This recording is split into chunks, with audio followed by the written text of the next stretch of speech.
అంటే రెడ్ హ్యాండెడ్గా ప్రభుత్వ అక్రమాలను మేము బయటపెట్టే ప్రయత్నం చేస్తే ముఖ్యమంత్రి గారు ఏ సాక్ష్యాధారాలు లేకుండా మా మీద ఆరోపణలు చేసి డైవర్షన్ పాలిటిక్స్ పాల్పడే ప్రయత్నం చేస్తూ ఉన్నారు. అంటే అవినీతి నుండి మంత్రి గారిని కాపాడడానికి 2 రోజుల పాటు బీఆర్ఎస్ పార్టీ ఎమ్మెల్యేలను సస్పెండ్ చేసి బిల్లులను గెలటిన్ చేసి పాస్ చేసుకొని పోయింది. అసెంబ్లీ నాటకాలు బయట నాటకాలను నడిపింది 2 రోజులు. మేముంటే వాళ్ళ ఆటలు సాగవని, వాళ్ళను మేము ప్రశ్నిస్తామని మమ్మల్ని సస్పెండ్ చేసినారు. ఇవాళ ముఖ్యమంత్రి గారు, బట్టి విక్రమార్క గారు, ఉప ముఖ్యమంత్రి గారు మా బడ్జెట్ చింపుతారా అని మాట్లాడే ప్రయత్నం చేస్తూ ఉన్నారు. చింపినాం. ఎందుకు చింపినాం? మీ బడ్జెట్లో ఏమి లేదు డొల్ల గనక మీ బడ్జెట్ కాయిదాలు చింపి మా నిరసన తెలియజేసినాం. బడ్జెట్లో మీరు ప్రజలకు ఇచ్చిన 6 గ్యారంటీలు లేవు గనక చింపి మా నిరసన తెలియజేసినాం. మీరు పెట్టింది 3వ బడ్జెట్, ఇక మిగిలింది 1టే బడ్జెట్. మీ ప్రభుత్వం గెలిచిన దాంట్లో 3.5 సంవత్సరాలు అయిపోతుంది ఈ బడ్జెట్తో. ఇక మిగిలేది 1టే బడ్జెట్. 100 రోజుల్లో 6 గ్యారంటీలు అమలు చేస్తామని మొదటి గ్యారంటీ అవ్వాతాతలకు 4,000 పెన్షన్ మీరు 3 బడ్జెట్లలో పెట్టలేదు. 1 కోటి మంది మహిళలకు నెల 2,500 ఇస్తామని 3 బడ్జెట్లలో పెట్టలేదు.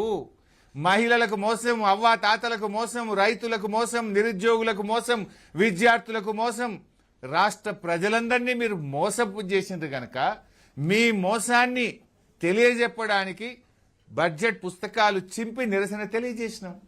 చెవులో పువ్వులు పెట్టుకొని నిరసన తెలియజేసినాం. ఇంట్లో తప్పెట్లయితుంది? మీరు ఎవరి చెవులలో పువ్వులు పెట్టిండ్రు? ఇప్పుడు మీరు 6 గ్యారంటీలు 100 రోజుల్లో అమలు చేస్తామని చెప్పి మీరు కదా ప్రజలకు చెవులలో పువ్వులు పెట్టినారు. మీరు కదా ప్రజల్ని మోసం చేసినారు. అందుకే ప్రజలకు మీరు చేసిన మోసాన్ని మిమ్మల్ని నిద్రలేపడానికి, మిమ్మల్ని తట్టి లేపడానికి, మీ మోసాలను మీకు అర్థం చేయించడానికి వినూతన రీతిలో చెవులో పువ్వులు పెట్టుకుని నిరసన తెలియజేసినాం. What is wrong in this? బట్టిగారితో మాకేమైనా గెట్టు పంచాయతీ ఉందా? బట్టిగారితో మాకు వేరే పంచాయతీ ఉందా? వ్యక్తిగతం మాకేం లేదు కదా. ఇట్ ఈస్ నాట్ విత్ బట్టిగారు, it is with the government. Because he is being the finance minister, డెఫినెట్గా అడుగుతాం కదా. ఆర్థిక మంత్రిగా బడ్జెట్ను ఆయన ప్రవేశపెట్టినారు కనుక ఈ ప్రభుత్వాన్ని ప్రశ్నిస్తున్నాము, ఆర్థిక మంత్రి గారిని ప్రశ్నిస్తున్నాం తప్ప అది వ్యక్తిగతంగా మేము బట్టి గారిని ప్రశ్నించడం కాదు కదా. It is the fight with the government on behalf of the people of Telangana. తెలంగాణలోని ప్రజల పక్షాన, ప్రజల గొంతుకగా బీఆర్ఎస్ పార్టీ పనిచేసిందే తప్ప బట్టి గారితో గెట్టు పంచాయతీతో ఇంకో వేరే పంచాయతీ మాకు లేదు. ఇప్పుడు ముఖ్యమంత్రి గారు అసెంబ్లీ స్టార్ట్ కాకముందేమన్నాడు? కృష్ణా గోదావరి జలాల మీద అసెంబ్లీలో చర్చిద్దాం, మాట్లాడదాం, తేల్చుదాం అని పెద్ద పెద్ద బీరాలు బలికిండు. మరి ఎందుకు మాట్లాడలే? కృష్ణ మీద మాట్లాడలే, గోదావరి మీద మాట్లాడలే, చివరికి ఇరిగేషన్ పద్దు మీద కూడా మాట్లాడలే. ఇరిగేషన్ పద్దు కూడా చర్చ లేకుండా గిలటిన్లో పాస్ చేసుకున్నారు. ఇరిగేషన్ పద్దు చర్చకు వచ్చినప్పుడు మమ్మల్ని అసెంబ్లీ నుంచి సస్పెండ్ చేసుకొని ఏకపక్షంగా పాస్ చేసుకున్నారు. మరి ఏం ముఖ్యమంత్రి గారు, నువ్వే చెప్పినావు కదా కృష్ణా గోదావరి జలాల మీద అసెంబ్లీలో చర్చిద్దాం, ఎందుకు పారిపోయినావు? ఎందుకు చర్చించలేదు అని అడుగుతా ఉన్నాం. మేం బీఆర్ఎస్ పార్టీగా ఈ ప్రభుత్వాన్ని అనేక విషయాలను ఎత్తి కూడా చూపగలిగినాం.